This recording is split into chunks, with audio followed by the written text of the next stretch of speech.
Hi, I'm Ashley from Crinkly Quilts, and I'm going to show you how to cut your fabric for the Granddaughter's Daisies quilt pattern. A couple things I recommend having on hand are your 45mm rotary blade, oops, as I throw it, an 18mm rotary blade, and then I like to use the Otif Grippy non-slip coating spray on the back side of my template, the side that will touch the fabric. It just makes it so the template doesn't slide around. As you can see, the side that wasn't sprayed move really easily. The side that is sprayed stays in place much easier. So those are some materials I recommend having. The pattern that you can get in my shop, if you get the PDF pattern, you'll print your own templates. Make sure that you print it at 100% scale. The paper pattern comes with printed paper templates already, but the acrylic template set that I'm using in this video is also available in my shop. And you can find them at my pattern shop, which is linked in the description below. So there are 4 templates for this pattern. We're going to start with this background shape, the petal shape, the flower center triangle shape, and then our trimming template. And so we're going to get a close look at this trimming template. You can see these notches here on the side. Those line up, and then this line up here. They line up with seams in our blocks. So I'll go into more detail on how to do that in the video, but I'm just going to make a comment that if you're having a hard time seeing these lines as you're trimming, I suggest using Sharpie or nail polish on the top side of your template, the side that doesn't touch your fabric, just to make those more visible and darker if you are having a difficult time seeing those. Let's get cutting. This is how we cut our petal shape. So it's kind of got a rounded bottom and then angled sides and a flat top. What I like to do is I like to lay a couple fat quarters on top of each other. You can just do one at a time if you prefer, and then have my nice sharp rotary blade. And I like to think of it as cutting in rows. So you can get 3 rows per fat quarter, 3 rows of 4. So a total of 12 petals per fat quarter. So I like to start, I'm right-handed, so I like to start in the bottom right-hand corner.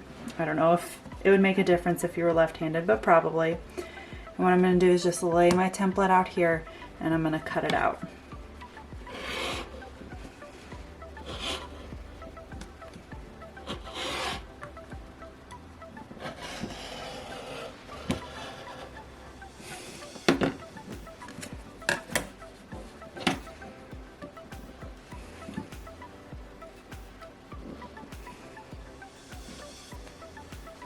Okay, so there I have my first petal shape cut.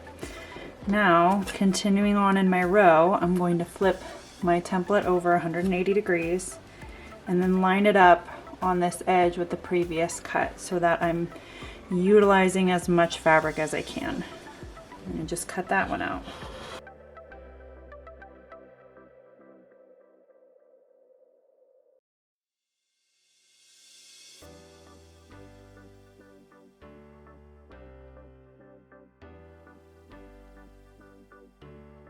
Okay, so then we have our second petal. So then I'll continue doing that. I'll flip the petal over 180 degrees, cut here, then flip it over 180 degrees, cut here. And then once I have this row done, I'll just continue to move up the fabric until I've cut the amount that I need per fat quarter.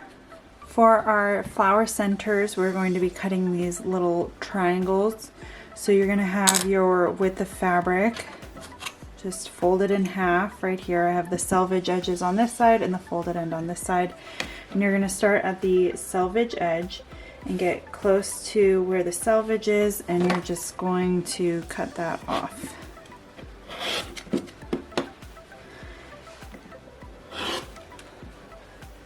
So you cut your little triangle. These little notches on the triangle are in here to reduce bulk within your seam allowance. If you would rather just cut triangles without cutting the notches, that's totally fine, but your seams will be a bit bulkier if you don't take the extra, I don't know, quarter second to cut them off. So I made that first cut. I'm flipping the triangle the opposite direction and cutting again this way.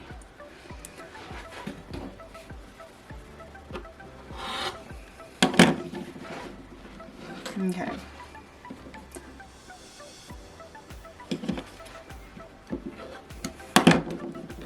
So there you have it. And then you're gonna keep going and flipping your triangle over until you get to the end of your width of fabric. Here we have our background fabric, and we're going to be cutting the background template from these. So we're gonna have our fabric folded in half. And cut your strips based on what the pattern instructions say. And we're going to align this flat edge with the bottom edge close to our selvages. So then using your regular rotary cutter, you can just cut out the sides.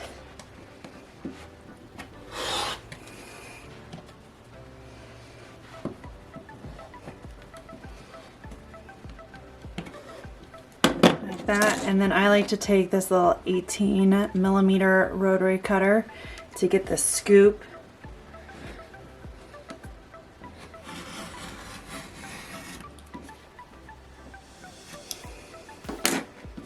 I didn't get that one right there.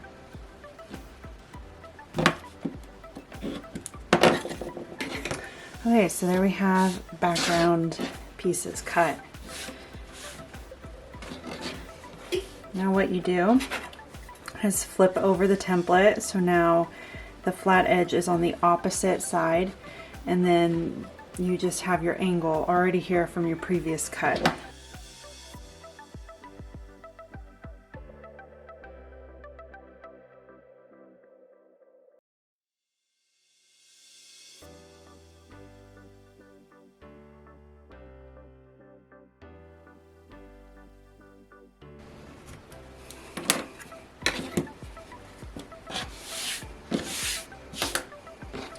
Now finally, for our last cut on this with the fabric, we are going to open up our two pieces and just cut the same way.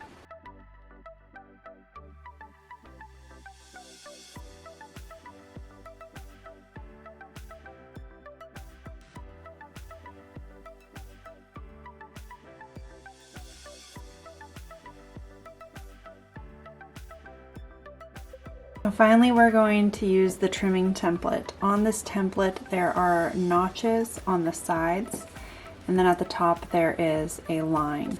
So this line gets matched up with this seam right here, and then the two notches on the side are going to be matched up with the seam between the background fabric and the petal.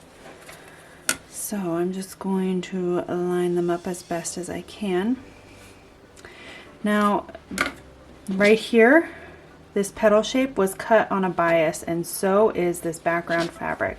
So it's more important to line up this top seam right here, and maybe this is like an 1/8 of an inch off or something. That's fine. When you're sewing your petals, triangles together, you can kind of give it a little tug to get things to line up a little bit better. Obviously don't yank it, because then things are going to get real wonky real quick. But if it's just a tiny bit off, like this one is just a tiny bit lower than this side over here, that's fine with me, as long as this seam right here, which makes our hexagon in the center, is really, really close to being on point.